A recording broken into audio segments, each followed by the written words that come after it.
Welcome, everyone. It's again great to see you here at this HILT session, as the slide is showing you on meaningful assignments that demonstrate learning. I'm Adam Beaver. I'm the Director of Pedagogy at the Derek Bach Center for Teaching and Learning in the Faculty of Arts and Sciences. And you're especially lucky today because I'm here with my co-facilitator, Karina. Hi, everyone. My name is Karina Lynn Murphy. I am the Manager of Faculty Development at the Division of Continuing Education, which is the umbrella division for the Harvard Extension School and the Harvard Summer School. Right. So we have also a group of amazing panelists with us today that are going to get us started in a moment. We'll introduce them as they begin to speak in just a few minutes. We wanted to get started just with a little bit of framing about the session. So there is live captioning during the session, if that is helpful to you. The session is also being recorded, and HILT is always wonderful about distributing those after the conference. Also, we're going to use some resources here that will be linked on the HILT website after the conference. So if you'd like to go back and revisit any of the documents we look at, things that we talk about, you'll be able to find those there. In terms of our plan for today, we're going to make a few quick framing remarks about assignments, what we mean by kind of meaningful assignments that demonstrate learning. Then we'll hear from our panelists who are going to share three really great kind of non-traditional assignments that they used recently in the courses they teach. Then we have a design challenge for you. We're going to give you some scenarios, some cases of faculty who are looking to introduce some more innovative assignments into their teaching, and we're going to let you in small groups have a chance to hack away at it and see what you can come up with in terms of some interesting non-traditional assignments. And we'll have a little bit of sharing out at the end where we can hear about those, and in true reality show fashion, we'll hear from our panelists about the things that they think are especially cool about those assignments. Anyway, so to get started, I'll just call up a first slide here, which is asking this simple but also very complicated question about why do we have assignments? So I'll say that both Karina and I, one of the main things that we do is meet with instructors who would like to punch up their assignments, to redesign their syllabus, or maybe design a new course from scratch. And one of the things that I think we've seen for many years doing this work is a lot of instructors come into us, or in the past have come into us thinking that fundamentally these are two of the main reasons that we have assignments in our teaching, right? One, to modulate difficulty, right? If we want to make our course more difficult, we have more difficult assignments, or we have more assignments, right? To make sure that the students are working hard and learning. And the second reason being to distinguish between students' levels of achievement, right? And therefore their grades. This is the main way with assignments that we help ourselves figure out what grades students have earned in the course.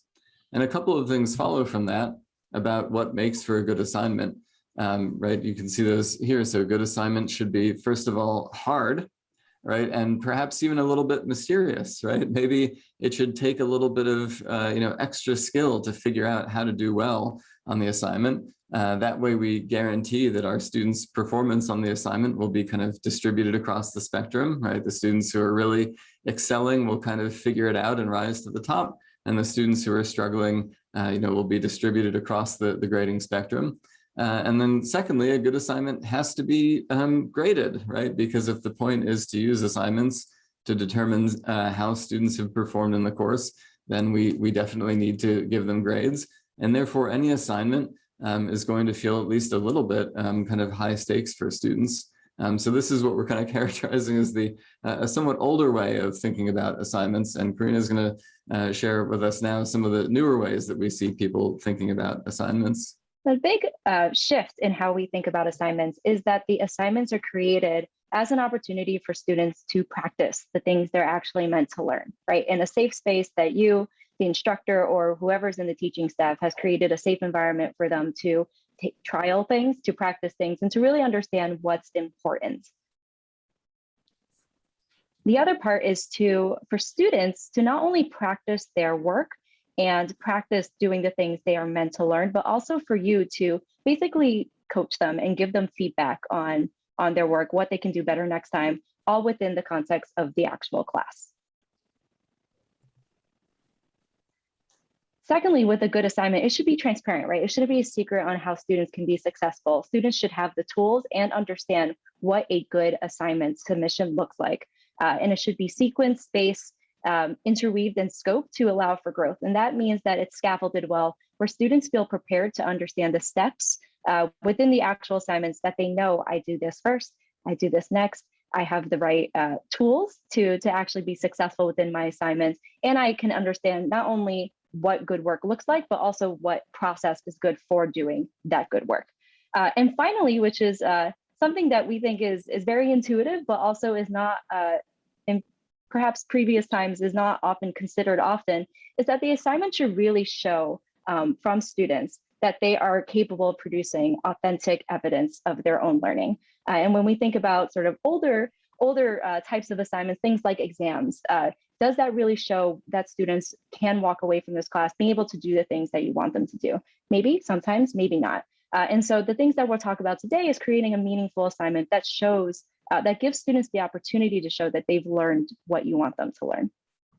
So I'm going to stop sharing my screen now, just so you're not surprised when that happens. And we're going to hear from our panelists. And our first panelist, I'm really excited to introduce, and here goes the screen share, is Alan Brandt, the Amelie Moses Cass Professor of the History of Medicine in the Faculty of Medicine and Professor of the History of Science in the FAS, and Ingrid Katz, who is Associate Professor of Medicine at the medical school, who co-teach a couple of courses together, and last year co-taught a course on COVID-19, a very timely topic that was offered in the Gen Ed curriculum for undergraduates, and had a really wonderful idea for a podcast assignment that I'll invite them to share with us now. Well, thanks, Adam. I want to thank both you and Karina for inviting us today, and a chance to talk about an assignment that we gave a lot of attention to and we hope was meaningful to our students.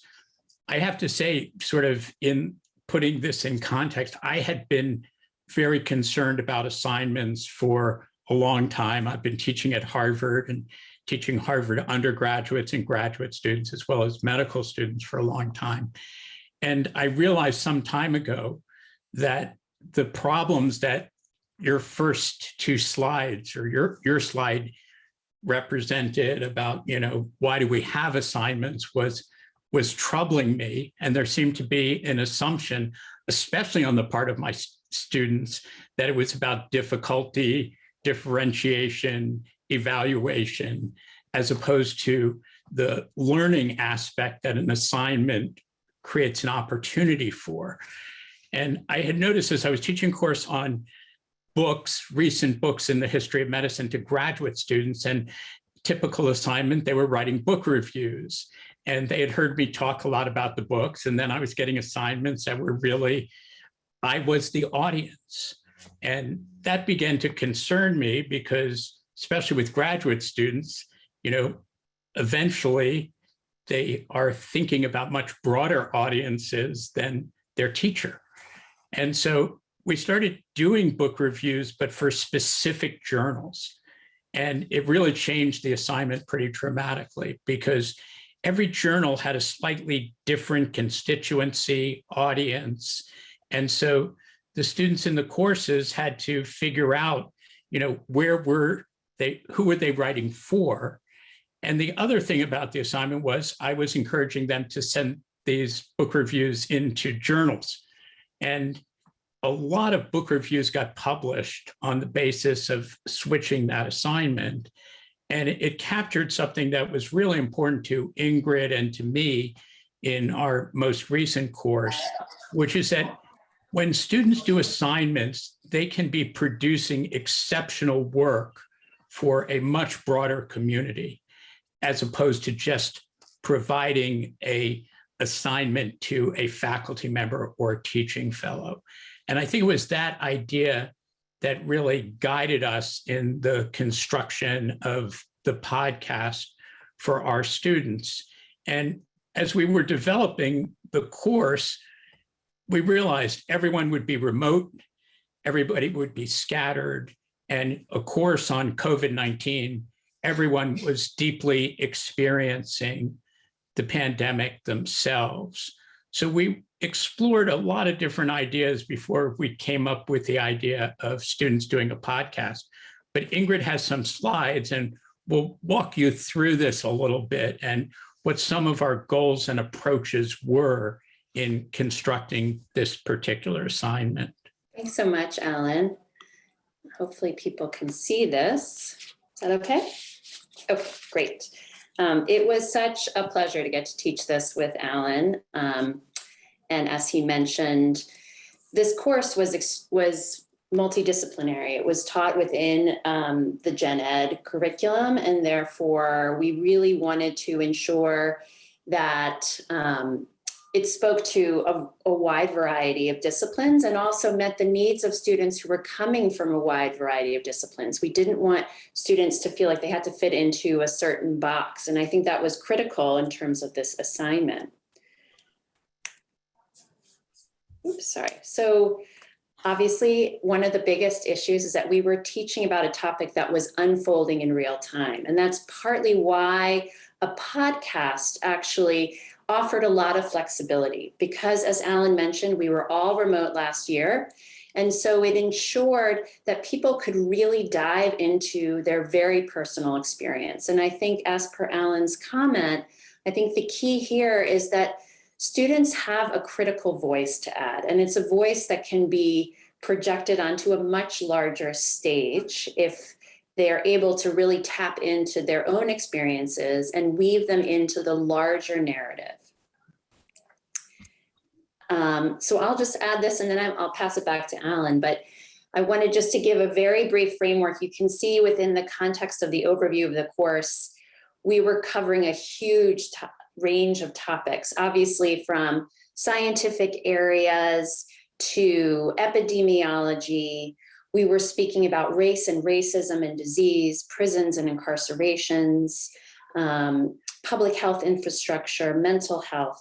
So we were trying to show the students that you can approach this from a wide variety of perspectives. It didn't have to be a basic science narrative or even an epidemiology narrative. We brought in 80 faculty from across the university, and our goal really was to engage students in a much broader intellectual discourse that was rooted in a much wider socio-political context. And our hope coming out of the course and the final assignment was really to have a much more rigorous intellectual endeavor that we hoped would promote civic engagement beyond the classroom.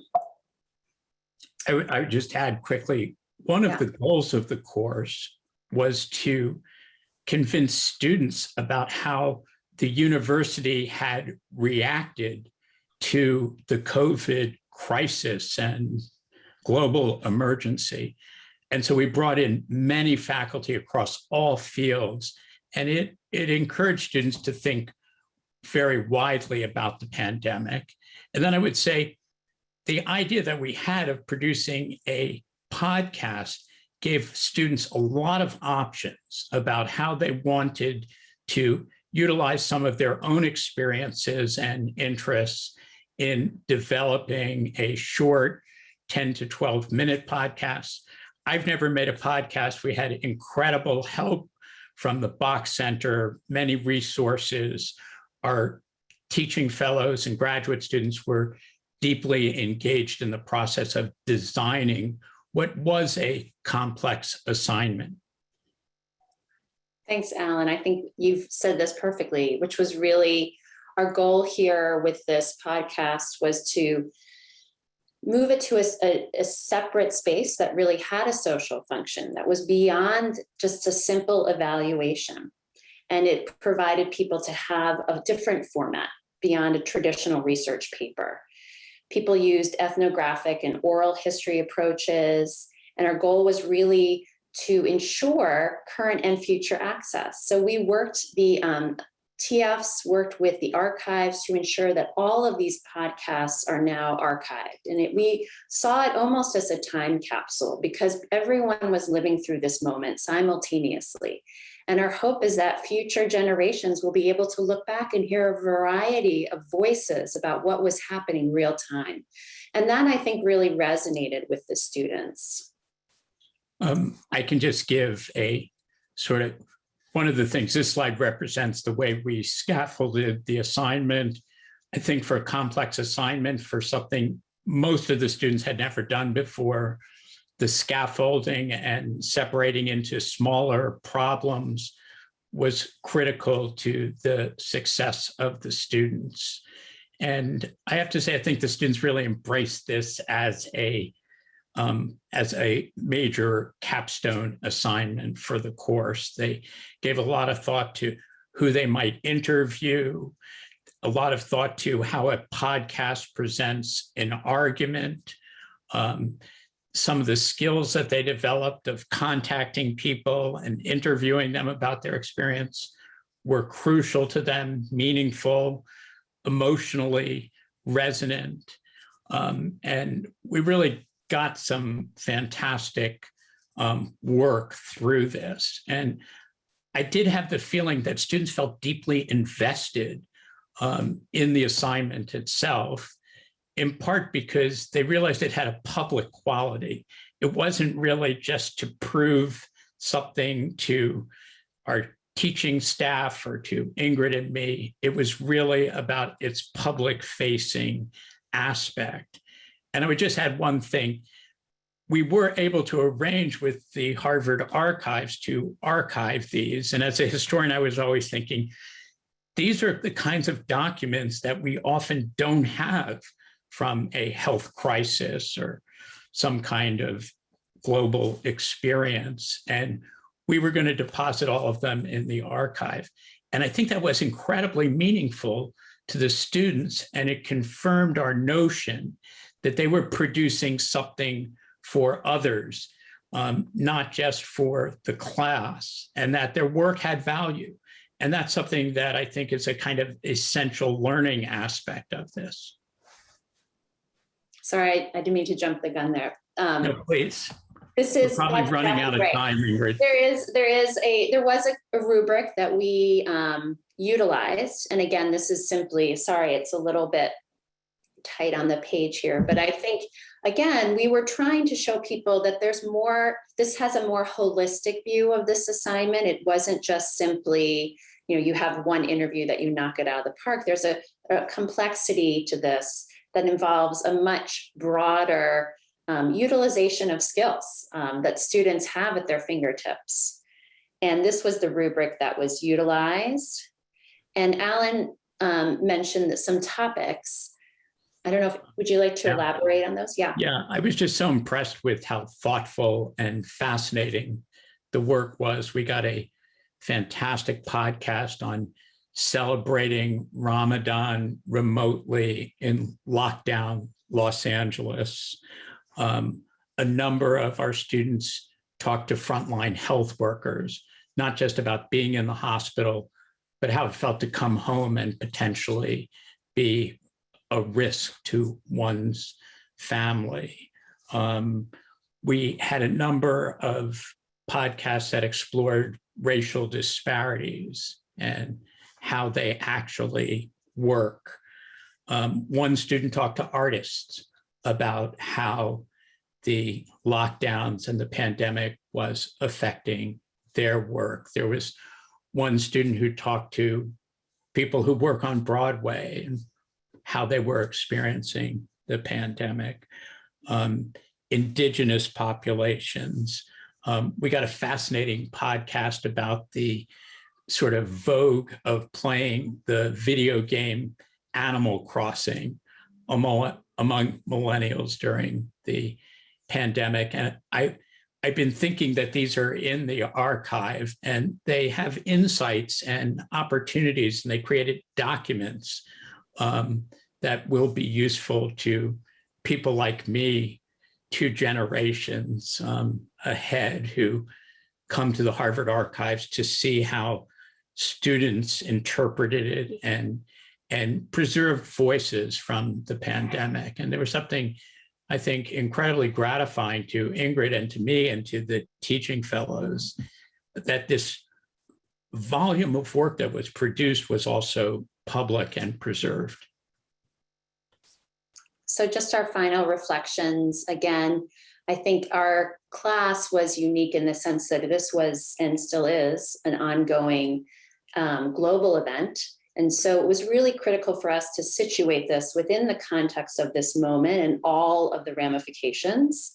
And I think, again, as per Alan's point, we really wanted to encourage the students to think about engaging with a broader community and using their interdisciplinary backgrounds and approaches to be part of a larger discourse. And I think really the point that Alan always tries to drive home, there is a social value of scholarship, and this will be available to people in future generations. It isn't just about the class, faculty, and teaching fellows. So we want to thank you all for allowing us to share this with you, and I'm going to stop sharing my screen. Thank you, Ingrid and Alan. I think, Karina, you'll introduce our next panelist. Yes, thank you so much, Alan and Ingrid. As Adam shares the slides, I'll introduce our next two panelists, which are Doctors Catherine Lehigh and Yasmin Escobedo-Lozoya, who are both postdoctoral researchers at Harvard Medical School and taught a class on pleasure, pain, and everything in between, how touch encodes the world around us. Take it away. Hi, thank you for that introduction. My name is Yasmin, and I'm a postdoc. And Dr. Lehigh and I taught a course where we used the fundamental neuroscience of the touch system, the somatosensory system, to introduce our students. This is a small discussion class with a few students to both the reading of primarily scientific literature, to the process of critical thinking about the research literature, and to also try to bring in a science communication angle or approach to the way that we taught these basic skills. So just a little bit of background. The way that I've myself, and I think most scientists in their careers have experienced first approaching learning primary research literature is you basically get a selection of important papers, sometimes classic papers, sometimes a more contemporary series of papers and reviews, and you do discussion in classes, right? And many times this is paired with the ability to have a research rotation where you get some hands-on experience. And so while that approach is really valuable, something that is not necessarily emphasized in that approach is the ability to take some of these skills and bring them outside of the classroom. As the previous two speakers alluded to, right? Like as scientists, we also have a social responsibility to share what we learn and to communicate it to the public. And this is a role that we are not necessarily very often allowed to practice or to exercise within the classroom or as part of our careers. So we wanted to introduce that angle in our class really early on. So as we introduce our students to basic literature and to critical thinking and to analysis of the literature, we also wove in a podcast assignment to allow them to more deeply engage with these topics and to think about it from the perspective of how would I communicate it to a lay audience. So it's a multi-pronged approach of allowing them to have an outlet beyond something like a review of the literature or a critique, or for example, another traditional assignment would be to create a grant proposal, right? And taking those principles of critical thinking and turning them into a narrative that could be shared more widely. And I think Dr. Lehigh is going to share how we structure the approach.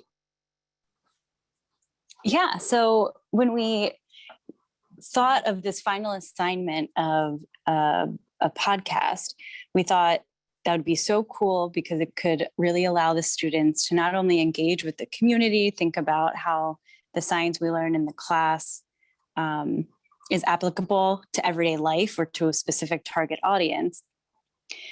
We really thought about, okay, how do we get them there? Because it is probably going to be somewhat novel of an assignment. And I actually think it was last summer, the Bosch Center did some workshops. And I think it was within those workshops on remote teaching that I was introduced to the idea of scaffolding over the semester. So what we decided to do was to sort of introduce, students could introduce their topic by writing a short summary of a relevant paper to their topic, primary literature article. And the purpose of this assignment was so that they could start reading and thinking about the big picture of science. And, you know, it was written communication for a public audience. And the next step was to sort of write up their script. And this is where they would assemble more of the references and sources and really show us that they've learned the material. And this was their midterm. And then we had in-class presentations where they sort of, to their classmates, described sort of the hook, the target audience, the storytelling, the scientific material, and the overall purpose. And we thought this was good because they'd be presenting the material in a PowerPoint presentation, which would be a familiar way of presenting material, before they went on to the final audio podcast, where they sort of had to learn how to take all of that storytelling and thoughtfulness and bring it away from visual medium that, you know, I think we rely on a lot.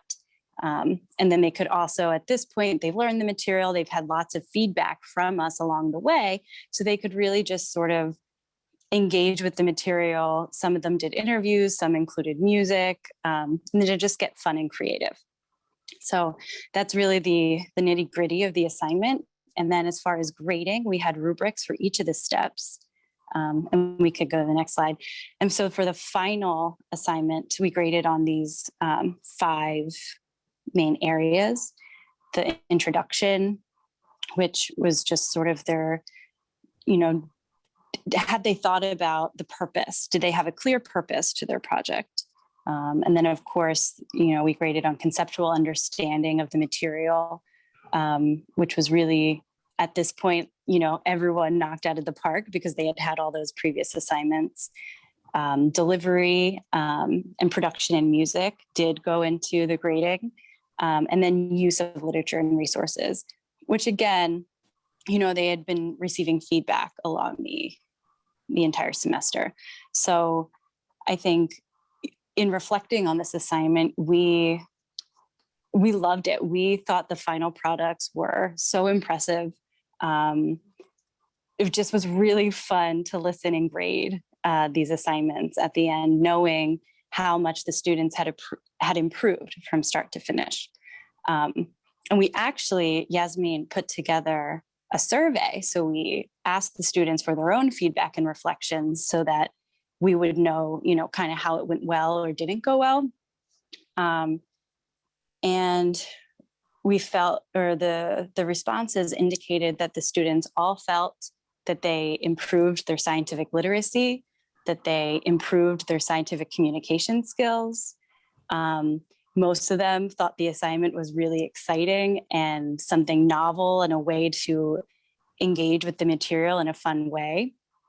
And they all, I think, like some of the biggest takeaways of what they learned doing it this way versus typical assignments that they've had was that they really had to think about breaking complex ideas down into simple ideas for a target audience. And then as far as pitfalls, we did get feedback that it was a lot of work. So I think were we to do it again, we would maybe try to structure it over the course of a year, or have the topics and the material that was being covered be more relevant to the course material covered in class each week. Wonderful. Thank you so much. Now, this was really interesting to see how you both scaffolded basically the whole semester to work up to the final project. And I see some questions in the chat about assessing on something that might require a technical savvy. And I think that's a really wonderful segue to our next panelist, the lovely and esteemed Leonie Marinovich, who teaches a class at the Harvard Extension School on the fundamentals of digital photography. Corinne, I think we lost Leonie. Oh no! What do you think, Adam? Should we kick back off with our pulling together of themes? Sure, yeah, and we'll hope that Leonie comes back in. I'll share my screen back in a second, but just I love that question in the chat from Patricia about the technical skill. I think one of the points we'll talk about in just a moment is that, you know, one of the nice things about these assignments is that they do give students constraints, right? I think we sometimes encounter instructors who think, well, I'd like for my students to do a podcast or something like that, but you know, it's really hard to do a podcast. And so it's okay if the audio isn't that good, and if they don't really know how to interview someone, and if the editing is not that good. And at that point, you've kind of removed a lot of the constraints from the assignment, which are actually the things that attracted you to the assignment in the first place, right? So I'm all for, you know, at a reasonable level, expecting students to really demonstrate at least some proficiency, right? As long as you've scaffolded it well and given them opportunities to practice some proficiency in the medium. But yeah, so let me share my screen again. Oh, and Leonie's back. So why don't we take it on? Right. This is probably the quickest. I tracked down your email with the link because I somehow cut off and anyway, I'm back. Perfect timing. Leonie, take it away. Okay, great. Let me share my screen. So from my perspective, my assignments are slightly different because the field I teach is vastly different from the previous speakers. I teach the fundamentals of digital photography at the Extension School. And the interesting thing with this, teaching something like photography at Harvard is that you attract a broad range of participants. I mean, so some of my students might include archivists, curators, web designers, medical anthropologists. I've got a couple of medical students, postdoc candidates. So how do you address giving them this technical foundation for them to be enabling them to take better images, but also then let them explore some creativity. And then, you know, linked to that, you know, so partly some of my goals with this is really to give people an overview of some photographic genres, become competent in image making. You're not expected to become an expert in a foundational course. Have them develop a visual literacy that also includes industry practice, ethics, and an appreciation for image making, and a language for discussing photography. So throughout the course, I really emphasize professional standards because a lot of these students go on into a career that might not include photography, but it will include some form of visual media that they need to assess or be able to interpret or to be able to, you know, pick and edit. Let me just go back to this one. So basically the first half of my semester is based around technical skills. The very basic thing, very simple assignments, low risk grading, though the students I don't think so, because every grade at Harvard counts. And then the second half of the semester is where you then build on your first half of the semester. I mean, one of the challenges are that we get people coming into this course who have actually never shot on a camera beyond an iPhone or, you know, a point and shoot kind of thing. So how do you get them on board, but also stimulate the more advanced students? So everybody has a chance to shine.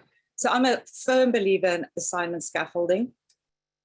And the way I structure my assignments, because it's such a subjective field, how do I give students an opportunity to be assessed and to succeed? So what I would do is I sit down, I identify the aspects that can be quantified or qualified very precisely and can be put into a rubric. And then I break down each of those components in a very defined, descriptive way. So, and I'll show you one of my examples of a rubric. So you start with a low-risk technical skills development, and the assessment criteria there tends to be around complete or incomplete, because a lot of students come in, they don't understand how Canvas works, they don't understand the photographic workflow, they don't understand the deadlines and requirements of them. So it helps them get used to how the class will operate. And at some point, I then introduce simple rubrics. And then eventually it culminates in very technically demanding projects that some of them will never go on to repeat again. And I'll show you an example of a still life assignment, and there's also a documentary assignment. And these are really complex rubrics, but that keeps building on their previous exposures and experiences. I insist on them reflecting on each assignment. This is a part of a creative practice that we often neglect. We kind of will have a random thought, oh, that didn't really work so well, or that worked well, but we never take the time to analyze why it didn't work or what was the success. So in your reflection, you have this opportunity to take the time and study that work, and that might be a discipline that you could continue with. I have to say, one of the final outcomes of this class is you build a learning portfolio. And so not only do you come into this class having to learn photography, you also have to have some kind of outcome, something that you can show as proof of the learning that you've done. Initially, when I thought of this, I thought students can get very despondent if they feel like they're not making progress. And they all struggle with this in the first half of the semester. But putting it in a central location where they can reflect back on the learning they've achieved over time gives them a confidence boost. It also gives them something to, when they leave this course or when they leave university or whatever, they have something to present to a future employer, or for a future job. We don't expect you to be completely competent and expert, but show us how your learning has progressed and what are the things that you are interested in. That's kind of in the creative field what a lot of us look for when we hire people. So the assignments are weighted. Those first few are weighted as a 30% of the grade. The major assignments where the demands are much higher weigh 60%. And then we have discussions and quizzes that really are used mainly as a community building tool, where students can look at each other's work and comment on each other's work and be supportive. I do teach them in class how to do peer reviews, and this gives them an opportunity to give feedback using particular language. Some of the alternatives I do, what I realized is this is a very hands-on field. And so when you're now on Zoom, how do you convey all these skills to people sitting somewhere across the world potentially? And so I have, during the semester, a couple of optional walkabouts. I have my phone on Zoom. I have somebody manning the Zoom room, and everybody logs in from wherever they are in the world. And we go on a photographic walkabout. And it's generally linked to an assignment, so it's composition related, but they can take their cameras, they can chat with me. What do you think I should do here? Is this working? I'm really struggling with this. How can you help me? I walk them through the way I see and experience things. So in terms of assignments, the tools that you need. So each assignment, it started off very basic with just the written word. Then I figured out, okay, some students just don't really appreciate learning through written word. They might respond better to video instructions. So I pre-record exactly how to shoot this assignment, because yet again, it's not something I can demonstrate live in class. It's fairly complicated. Very technical. This is one of the simple assignments. This is learning what different shutter speeds do. That's that. And this is the rubric. So these slides will be available afterwards, but if you look at the rubric, there's almost nothing in the first bits that talk about the aesthetics of the images that you're creating. Because if we start with aesthetics at the beginning of the semester, I feel nobody will have the enthusiasm to continue through. And it would be unfair of me to now expect of you to be able to have these skills. I mean, this is why you're in the class in the first place.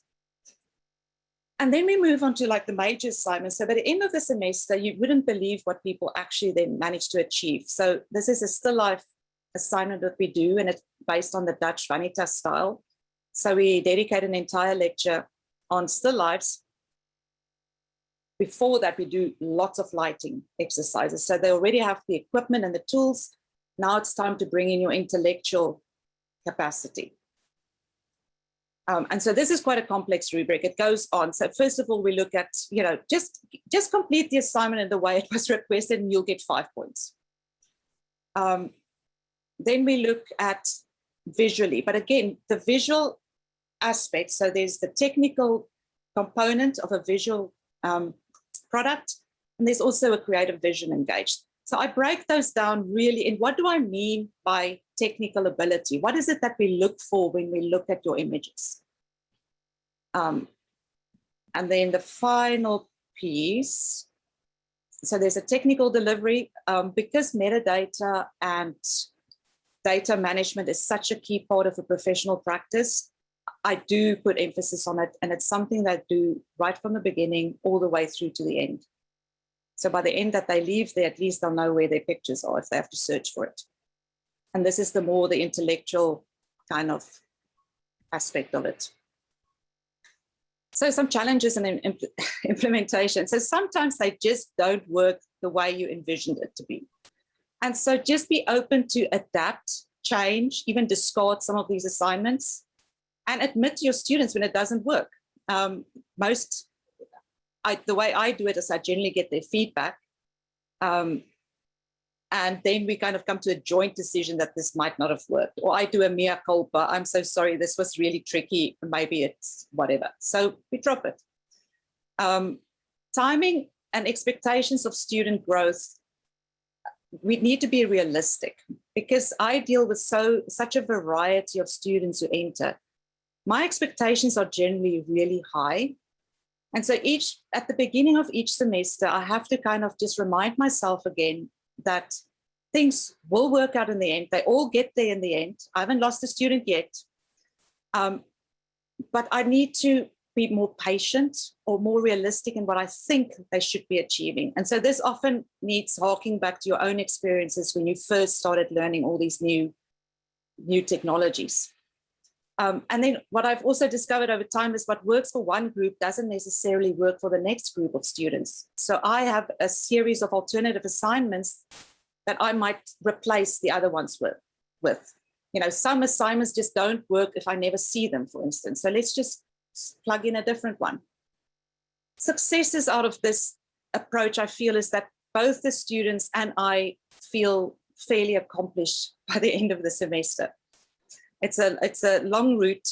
And I also feel that I'm managing to maintain the rigor of Harvard throughout this course design. For me, it's a balance between the technical and the intellectual. I mean, you have to distinguish yourself. Why are you taking a photographic course at Harvard if you can do it, anywhere else for a third of the cost? So there's something that is to be associated with the institution that I feel that should be conveyed to them as well. And that's that. Thank you so much, Leonie. And thank you to all of our panelists who have shared amazing insight into the reasons why they built their assignments and the small pieces that they offer their students to be successful in doing those assignments.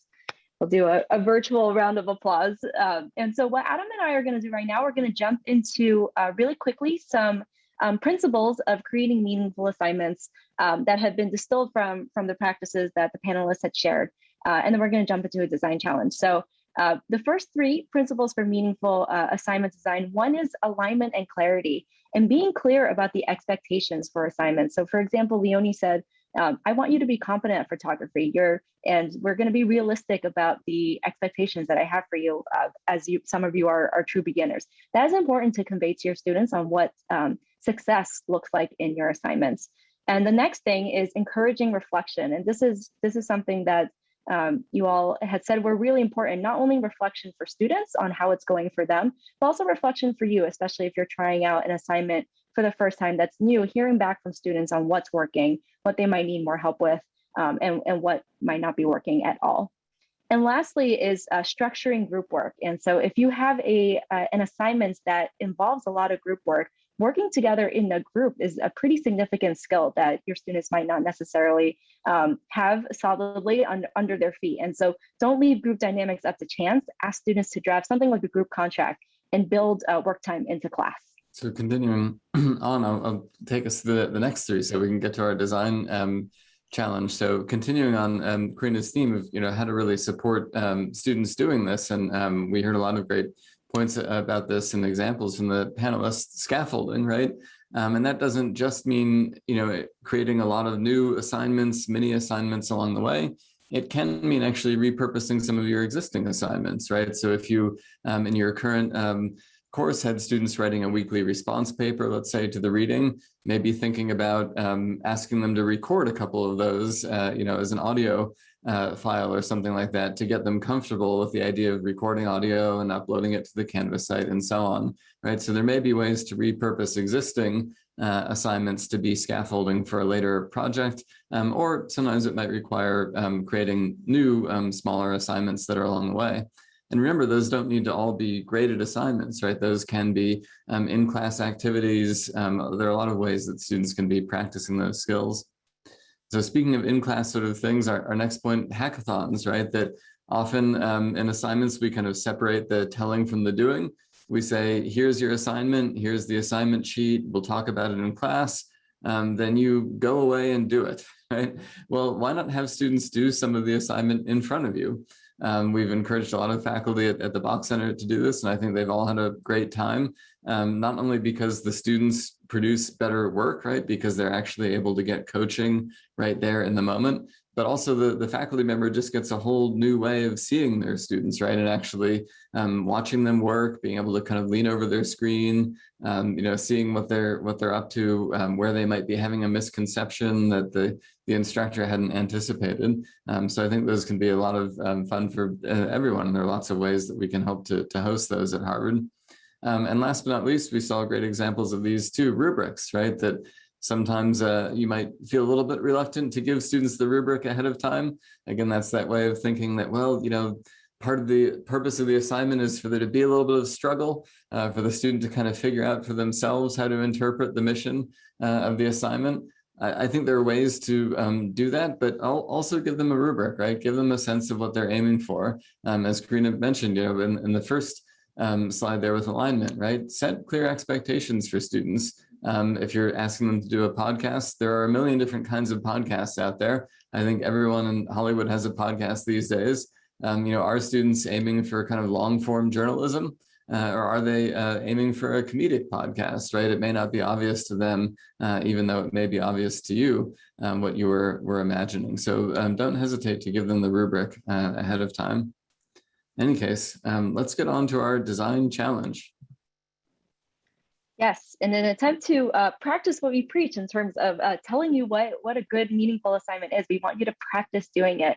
And so what we'll be doing is putting you all into breakout rooms of 4, and we're going to be giving you all a design challenge. And what that is you'll get a pedagogical challenge to solve, a guided worksheet to complete. So I'll give you the link in just a second to access your worksheet, and you're going to get 12 minutes. And so what that means is it is likely you won't finish the worksheet, but that is okay. We want you to get the conversation started.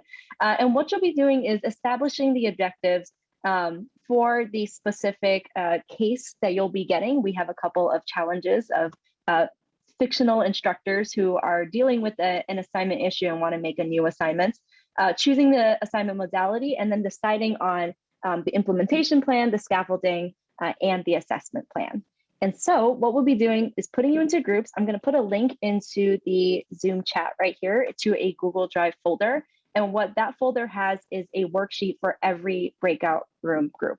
So for example, if you're in breakout room 1, then you'll be going to the worksheet that says group 1, so on and so forth. And each worksheet will have the instructions for you. It'll give you the case study that you'll be reading, and then it'll invite you to think about an alternative assignment for this fictional faculty member. Does everyone have the link to the Google Drive folder?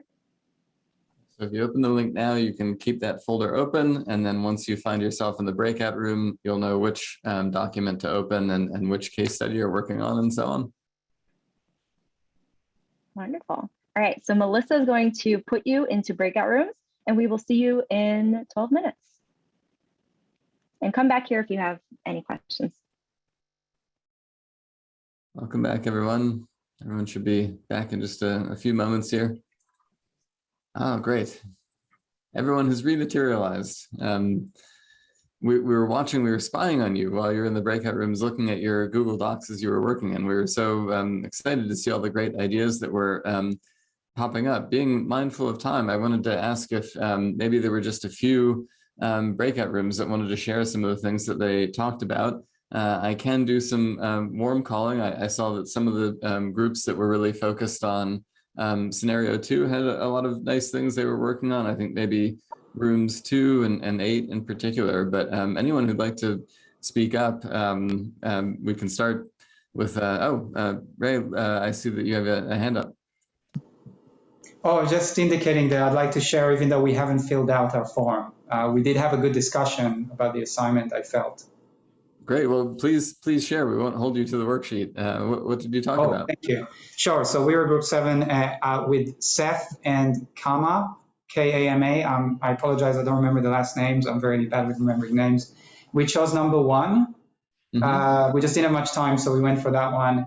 And it's actually a very interesting challenge. So it's a poetry class, and the topic of the assignment is an epic about your own life. And the challenge here is, how do you assess something like that?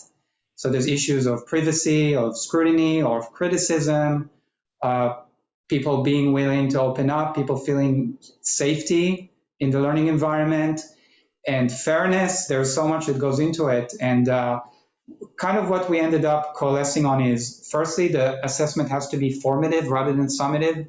So it's not really about you get 80 and you get 90 or anything like that. Your poem is better, your poem is worse. It's more about, there's the technical aspects of poetry, which we do want to teach and get to a minimal level. It's a bit like the podcast classes. There is a minimal level we want the students to get to, but beyond that level, we're not comparing their, how well did you mix the music necessarily or anything like that, right? So there's the technical aspects. And then for the other aspects, which are more aesthetic and some are more subjective, we thought that firstly, it would need to be done in a small group. And the issue of psychological safety is just super important. If the teacher doesn't feel that they can pull that off, they really need to work on that, we feel. And then have, rather than provide criticism of this was better, this was worse, have things such as, okay, let's take these 2 poems by these 2 students. What is similar? What is different? Have even a one-on-one feedback with the instructor. Because we assume that the students do want to become better at poetry, so they do need this kind of feedback. But we don't want that kind of feedback to be grade-based or about, oh, this was bad, this was good. It's more about, let's explore more what you did and learn more about it. So there's the technical skills, then the aesthetic aspect, and it's more about formative assessment. That's kind of what we got to. And Seth and Kama will correct me if I misconstrued anything. Well, thank you for that. I think that's a great tip. One of the things that has been a theme throughout this session, right, is thinking about how you make sure that students are demonstrating the conceptual mastery that you want of the material, and not and that they're not, that the unusual constraints, right, of the assignment, that they have to learn some kind of editing software or whatever it may be, or that they have to write about their own lives. In this case, is not kind of tripping them up, right, and taking the focus off of the course concepts and the things that you're really concerned with assessing. And so thinking about how to compartmentalize those. Dominique, I see that you have a hand up. Yeah, we also had the first assignment, and we discussed a lot. We didn't get to this, but I was thinking about the need to, if it was a long poem, an epic poem is a really long poem, maybe. And what everyone has mentioned here is the need of scaffolding, maybe. So you're still in time to see and get a student that's not going well, and you can help him to deliver a good final assignment. I think that's also a good approach, maybe. Exactly. Yeah, this could be one of those assignments where you're in for a big surprise at the end when you get a very long but not very compelling epic poem in some way. So what kind of scaffolding could there be to get feedback earlier? So anyone else should feel free to jump in, but I wonder if I can bother any of the folks that were looking at a scenario 2, or Mara, please. I see your hand is up. Jump in. Just really briefly, I work at Project Zero, which is at the Graduate School of Education, and we have feedback protocols that take away some of the judgmental quality that can come into giving feedback. So very things like, what do you notice? What does it make you think? What does it make you wonder? And something called the ladder of feedback. Feel free to check out our website, but that's one resource. Thanks so much for that. I think that'll be helpful to everyone in here, and we'll track down that link and put it into our documents when they go up on the HILT website. Unless you get there first in the chat, please feel free. So I did see so much great work on that second scenario. Is there anyone who wanted to share? Again, I thought groups 2, 8 had a lot of great things going on. This was the scenario in which you want students to really experience almost an emotional dimension of the assignment, right? To feel that there are high stakes to their assignment, and how do you get students to do this kind of work?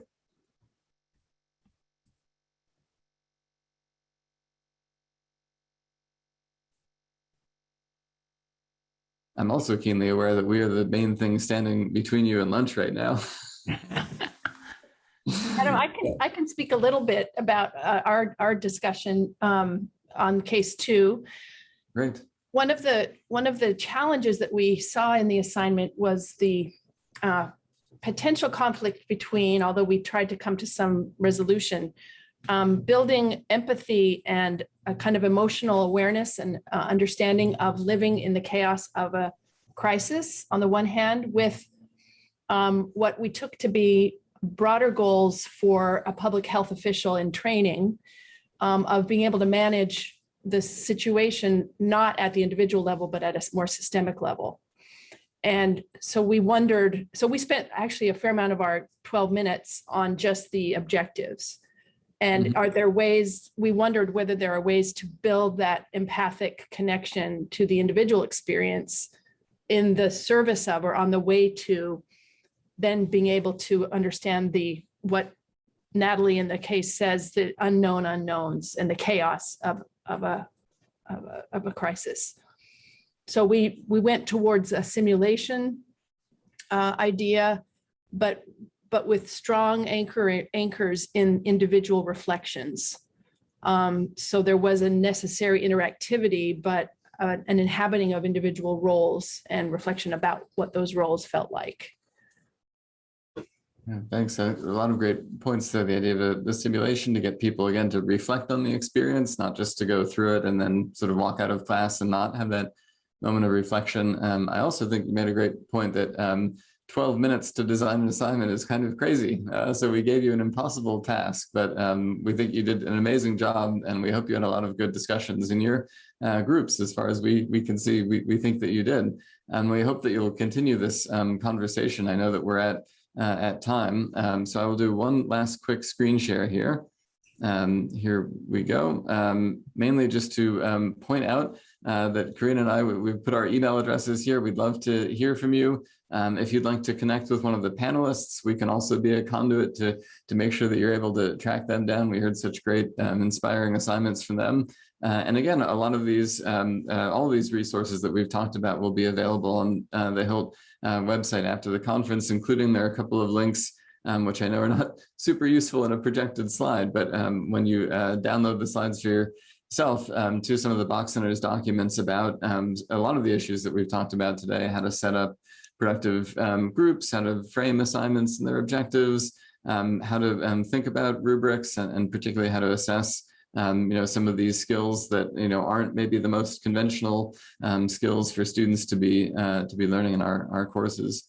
So with that, I want to say a huge thanks to all of you for coming to this session and putting in so much hard work, especially to our panelists for sharing their assignments with us, which I think we're just great. To HILT for all the great administration of the conference and helping us do this. And last but not least, to Karina, it's been great to plan this session with you. And thank you so much for facilitating it. Absolutely. I want to echo everything Adam said. Go forth, eat lunch. It was so wonderful to see you all. And I've learned a lot from all of you. And thank you very much. Have a great day, everyone.